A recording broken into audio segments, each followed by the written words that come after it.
विविध भारती पुणे ठळक बातम्या.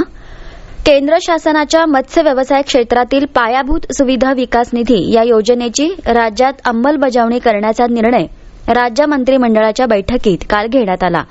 या योजनेअंतर्गत राज्यातील सागरी भागात धक्क्यांसह मत्स्य बंदराची बांधकामं आणि मासळी उतरवण्यासाठी ठिकाणं विकसित करण्यासाठी शासनाचे स्वतःचे प्रकल्प राबवण्यात येतील. राज्यातील आदरातिथ्य क्षेत्राला उद्योगाचा दर्जा देण्याचंही मंत्रिमंडळानं ठरवलं आहे. राज्यातील विधान परिषदेच्या 5 जागांसाठी निवडणुकीची अधिसूचना काल जारी झाली. या 5ही जागांसाठी 1 डिसेंबर रोजी मतदान होणार असून 3 डिसेंबरला मतमोजणी होणार आहे.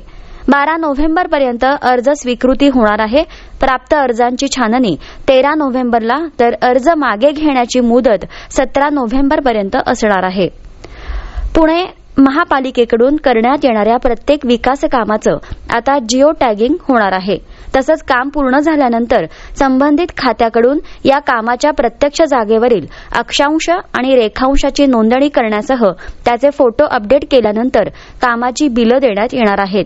यामुळे गैरप्रकारांना आळा बसून पुणेकरांचे लाखो रुपये वाचतील अशी अपेक्षा आहे. पुणे जिल्ह्यात काल कोरोनाबाधितांच्या संख्येत एका दिवसात 552 नवीन रुग्णांची भर पडली. कोविड-19मुळे काल जिल्ह्यात 12 रुग्णांचा मृत्यू झाला. त्यामुळे मृतांची संख्या आता 6,990 झाली आहे.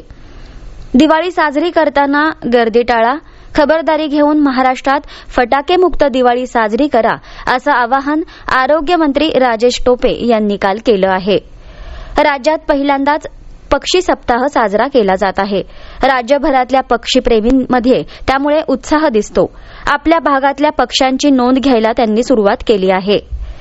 पुणे आणि परिसरात सकाळची चांगली थंडी जाणवत आहे. आकाश निरभ्र राहून आज किमान तापमान 15 अंश तर कमाल तापमान 32 अंश सेल्सिअस राहील.